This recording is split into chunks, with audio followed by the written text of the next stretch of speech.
સુરતમાં પણ ખાડીપુરથી ભારે તારાજીના દ્રશ્યો સામે આવ્યા છે।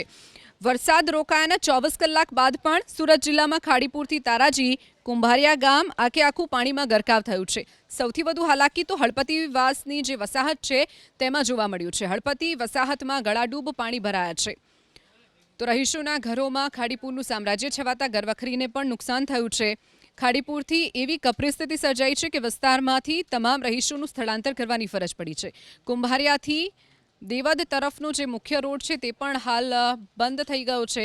નેચર વેલી હાઈરાઇઝ બિલ્ડિંગમાં વસવાટ કરતા 500થી પણ વધુ લોકો ઘરમાં કેદ થયા છે। દર વર્ષે ખાડીપુરથી સર્જાતી સમસ્યાનો યોગ્ય નિકાલ લાવવા માટે રહીશોએ માંગ કરી છે। હવે આ દ્રશ્યો જુઓ। સુરતના કડોદરા રોડ પર હજુ પણ ઘૂંટણસમાં પાણી ભરાયેલા છે।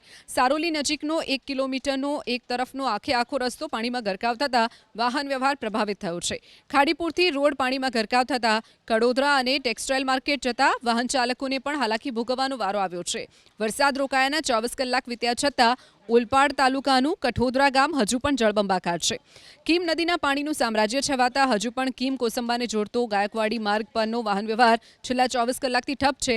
ગામના પરિશ્રમ પાર્ક, રોયલ પાર્ક, હળપતવાસ સહિતના વિસ્તારોમાં હજુ પણ કીમ નદીના પાણી નથી ઓસર્યા। પશુપાલકો પણ જીવના જોખમે કમરસમા પાણીમાંથી પસાર થઈ રહ્યા છે તો રહીશોને પણ પીવાના પાણીની સહિતની જીવન જરૂરિયાતની જે ચીજવસ્તુઓ હોય તેની માટે મુશ્કેલી ભોગવવી પડી રહી છે।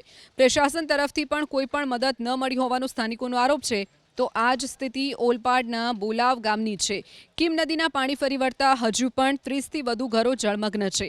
બોલાવના નવા હળપતિવાસના 30થી પણ વધુ ઘરોમાં 4 થી 5 ફૂટના પાણી ભરાયેલા છે। ઘરોમાં કીમ નદીના પાણી ફરી વળતા ઘરવખરી અને અનાજનો જથ્થો પલળી ગયો છે। પ્રશાસન તરફથી કોઈ પણ મદદ ન મળી હોવાનો ગ્રામજનોનો આરોપ છે તો ભોજન પીવાના પાણી સહિતની કોઈ વ્યવસ્થા ન થઈ હોવાથી ગ્રામજનોએ આરોપ લગાવ્યો છે કે કપરી પરિસ્થિતિમાં પણ કોઈ મુશ્કેલી સમયમાં દેખાયું નથી તો જાતે જ સલામત સ્થળે તેઓ ખસી ગયા છે।